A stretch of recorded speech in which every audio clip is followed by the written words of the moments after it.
Bem-vindos ao Pod Travel da DS Travel. Hoje tenho o gosto de vos apresentar uma profissional notável na área da psicologia e coaching.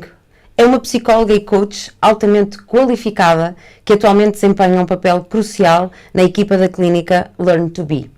Com um percurso académico longo e prestigiado, o seu conhecimento abrange diversas áreas, desde programação neurolinguística até práticas como hipnose, meditação transcendental, yoga, reiki, theta healing e até numerologia.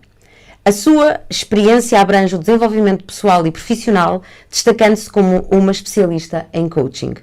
Além do seu notável percurso profissional, é uma pessoa multifacetada, com uma paixão por desenvolvimento pessoal, viagens, desporto e artes. Participou ativamente em cursos de teatro e artes performativas no Porto, Lisboa e Rio de Janeiro, integrando essas experiências enriquecedoras ao seu trabalho como profissional. Seja muito bem-vinda, Elizabeth Sousa. Obrigada. Como é que está? Tudo bem? Tudo bem. Então diga-me, por favor, como é que a experiência de viajar pode de facto ser uma ferramenta para o autoconhecimento e também de crescimento pessoal? Acredito, antes de mais, obrigada pelo convite.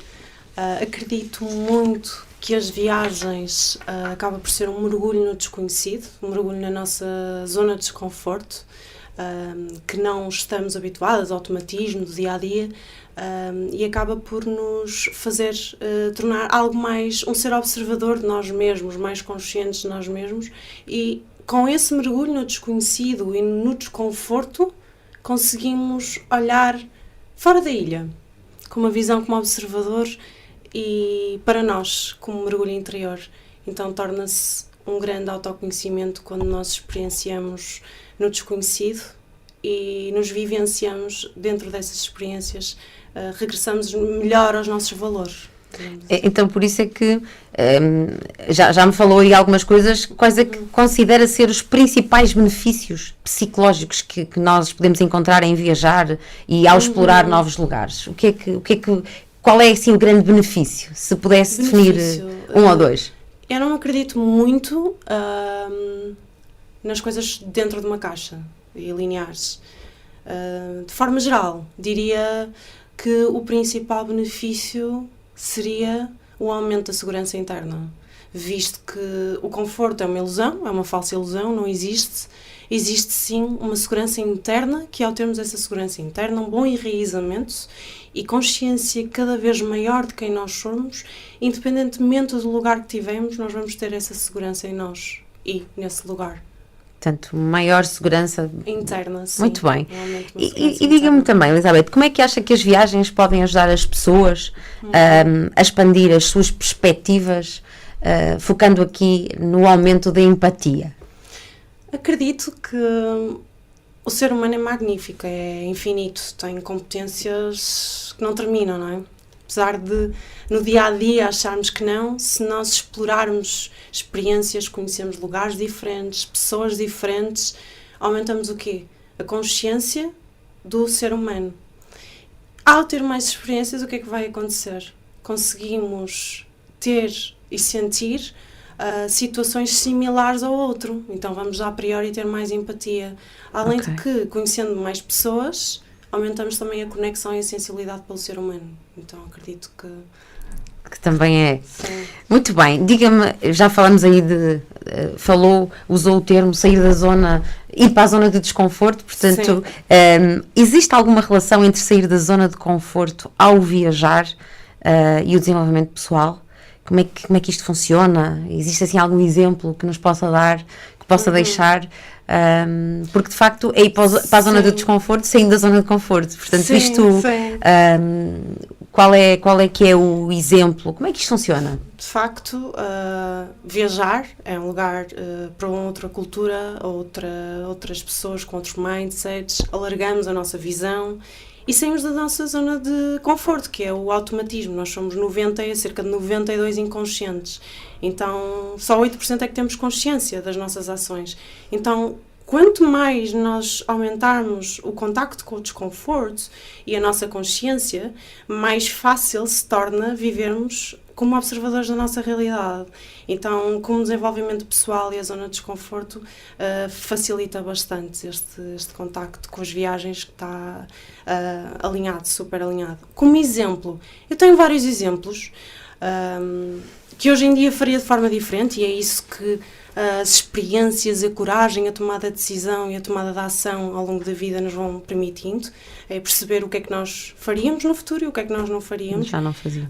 E hoje em dia eu planeava com orientação muito criteriosa de uma agência de viagens, e não como eu fui anteriormente, em que planeei sozinha, fui espontaneamente, inclusive fui para Londres sozinha, Madeira, Brasil. A Brasil, esta última, fui sozinha com uma mala de mão, ia como turista e fiquei lá a viver. Portanto, foi assim. Porque era isso que eu lhe ia exatamente perguntar a seguir. Que dicas pode partilhar para os nossos ouvintes que desejem aproveitar ao máximo as suas viagens como uma oportunidade de autoconhecimento? Que foi isso que a Elizabeth fez também, não é? Ir para o Brasil com uma mala de mão e ter ficado lá alguns meses. Hoje em dia eu vou continuar com esse brilho, com essa coragem, com essa intensidade de querer viver e conectar-me com o amor a cada pessoa que passo, só que ao mesmo tempo com uma base. E houve aqui sempre tive muito consciente dos meus valores, e agora cada vez mais com estas experiências, houve aqui uma inversão. Aquilo que era o meu maior valor, liberdade, agora tem um pouco do outro valor, que é a segurança, não só interna, como outro tipo de segurança, não é? Que reflete-se na externa, social, financeira, etc. Então, hoje em dia, eu iria, sim, procurar uma ajuda de uma agência de viagens, ou seja, iria manter esta entrega, esta conexão, esta espontaneidade, este brilho, e ao mesmo tempo teria o suporte e uma orientação e uma segurança, assim como um planeamento maior da viagem comigo própria, não é? E não propriamente ir só, pegar na mala de mão e ir. De facto, foi uma excelente experiência, muito autoconhecimento, só que hoje em dia faria diferente, com mais segurança e mais orientação. Para evitar surpresas, sim, não é? Já viajou, conhece imensas pessoas que viajam e que estão consigo. Que tipos ou destinos de viagens acha que são, ou podem ser, particularmente propícios para o crescimento pessoal e para o desenvolvimento humano? Então, eu acredito que não existe uma viagem específica para o desenvolvimento pessoal. A viagem somos nós viemos aqui, acredito muito, é o caminho de chegada, é o caminho de volta, viemos neste caminho da vida como forma de autoconhecimento e evolução, o contacto é connosco. Então, independentemente do lugar que nós tivemos, nós podemos estar tristes num lugar esteticamente lindo, e podemos estar felizes num lugar que não é tão bonito. E então, é sempre a procura, é sempre interior. Ainda assim, acredito que em termos pessoais, aquilo que eu prefiro e promovo ainda mais o desenvolvimento pessoal, a meu ver, como uma opinião pessoal, lugares e destinos com muita natureza, porque acredito que é uma grande forma de conexão, conectarmos com o todo, com a natureza. Talvez o Brasil, como fui, a Madeira, como fui, são sítios, são lugares magníficos. E iria aos Açores, a Bali, portanto, lugares assim mais... Muito bom. De natureza, assim. Muito bom. Existe alguma história pessoal, algum exemplo que tenha experimentado transformações significativas durante a sua viagem, essa sua transformação, que pudesse partilhar? Uma história, uma mudança, uma transformação? Eu posso partilhar 3 histórias, na medida em que de forma muito prática, porque de facto foram bem intensas, ainda tive outras. Portanto, recordo-me que fui a Londres, no caso tinha lá um colega da universidade, tinha o meu primo, mas fui sozinha, fui ter com eles, e de facto nós fomos a um parque. E foi muito bonita a história, porque nas viagens, seja com pessoas que conhecemos ou não conhecemos, o que fica e o que nós levamos da vida é a conexão, a meu ver. Então foi muito interessante. Nós estávamos no parque, combinamos trazer o lanche. Ao conversar e ao andar, perdemos-nos. Então eu sugeri, então vamos fazer uma meditação. E ficamos todos no parque, fizemos uma meditação, depois ficamos a olhar para o céu, e foi uma conexão que ficou em mim. Portanto, aí o valor talvez da conexão e da entrega e da amizade, e depois encontramos o caminho, que é o que importa. Outra experiência foi a Madeira. A Madeira não conhecia mesmo ninguém.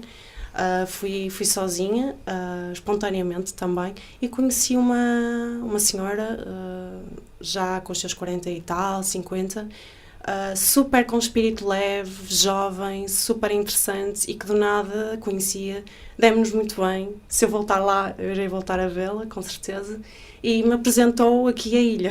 Portanto, foi muito giro. Eu não estava a contar, ia sozinha e de repente estava acompanhada. Sim. E outra última, talvez aqui para também não estar a contar as histórias todas, do Brasil, que acredito que foi a mais intensa, que eu fui com uma mala de mão, como turista, porque realmente sempre me atraiu esse destino e acabei por sentir que queria ficar. Então fiquei, faltei à viagem de volta e acabei por começar a estudar teatro, que era o que eu também queria fazer, e estudei teatro no Rio de Janeiro, foi fantástico, conheci pessoas fenomenais e como também tive experiências menos boas, claro que sim, e aprendi com elas. Portanto, acredito que nós também não somos só a luz e o brilho de vai fazer acontecer e vai correr tudo bem. Não, isso não existe, isso é uma positividade tóxica.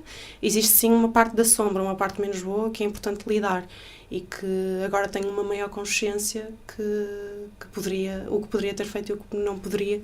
Lá está, com o que nós já falamos, o planeamento. Isto leva-me à pergunta seguinte, lá está, como é que a preparação e o planeamento de viagens pode ser uma parte importante nesse processo de viagem, mas também de autoconhecimento? Portanto, de facto, vai de encontro, acredito que é fundamental. Agora que vivenciei na prática, eu sempre fui e serei, na vida profissional, muito metódica, disciplinada e exigente. Na vida pessoal, muito espontânea, livre, e de conexão, só que também é importante mesmo a parte da programação e planeamento para, lá está, como referiu, evitar imprevistos. Aqui uma agência teria ajudado qualquer coisa?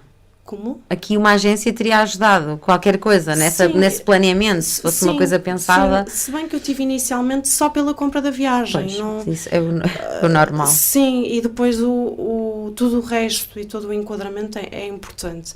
E também um planeamento comigo próprio, não é? Porque quanto mais nós nos autoconhecemos, quer com experiências e também voltado sempre para dentro, obviamente, quanto mais nos conhecemos, mais consciência temos dos nossos valores e da hierarquia de valores e o que nós queremos ou o que nós não queremos, que às vezes é muito mais importante o que nós não queremos, não é?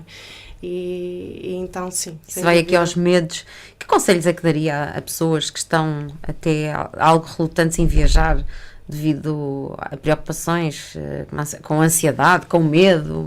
Algum conselho que podia deixar enquanto profissional? Talvez enquanto pessoa, porque antes de sermos profissionais, em que área, qualquer área que seja, nós somos pessoas, então acredito que mesmo sendo, portanto, psicóloga, vou manter mesmo sempre a minha essência e dizer a minha opinião pessoal, que é a nossa vida é efêmera e passa a correr, digamos assim, e acredito que a vida é muito curta para tanto que nós podemos vivenciar com calma e consciência, ainda assim ir pela vibração do amor e não pela vibração do medo.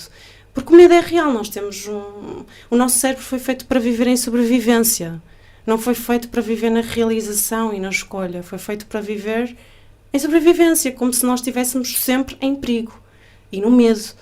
E isso é a realidade. No entanto, com um aumento de consciência, podemos perceber que podemos melhorar a nossa vibração e viver com uma escolha, com consciência e com realização, nos conectarmos mais a tudo o que é de bonito na vida e não só num estado de sobrevivência, não é? Portanto, aumentar assim também a segurança interna das pessoas, não é? Sim, exatamente. Porque assim, o medo é real, é ir mesmo com medo. O foco é gerir esse medo e ir. Porque... Elizabeth, na vida, que tipos de ansiedade é que acha que existem ou que conhece e como é que estas se manifestam? Então, isto é muito giro porque eu de facto vivi e senti um pouco de ansiedade, não é? Ir sozinha para um país, para um lugar, sozinha, vivi ansiedade e stress que não tinha vivido antes. Então, foi interessante como também o desenvolvimento pessoal, não só ter feito teatro, que é também uma excelente forma de arte, é terapêutica e forma de conexão, como também senti ansiedade. E, posteriormente, com um olhar mais longínquo, ao fator tempo, eu, aumento de consciência, percebi, e na prática, ainda mais com a teoria, que existem dois tipos de stress e o ideal é convertermos o mau stress para um bom stress. Ou seja, nós temos o mau stress e o bom stress.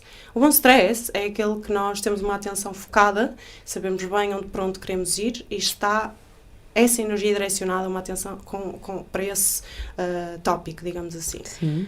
O mau stress é quando nós temos uma energia e uma atenção dividida, em que essa energia acaba por ser tão dispersada que nos causa pensamentos intrusivos, que ao longo do tempo pode originar manifestações somáticas, ou mesmo no próprio momento, como por exemplo taquicardia, sudorese, manifestações que o próprio corpo fala. Sim. Por não haver manifestação da emoção ou não haver uma energia centralizada ou focada. Não é?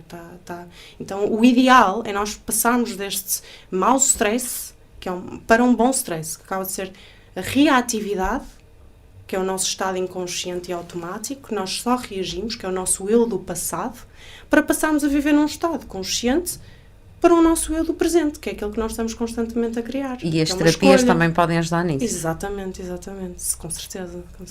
Começar na terapia e acabar nas viagens, isso é o pleno. Perfeito, é o pleno. Perfeito. Então diga-me, e para terminarmos mesmo, como psicóloga e também como coach, que sugestão daria a quem nos está a ouvir, assim, o pleno? É uma sugestão quase de prenda de Natal.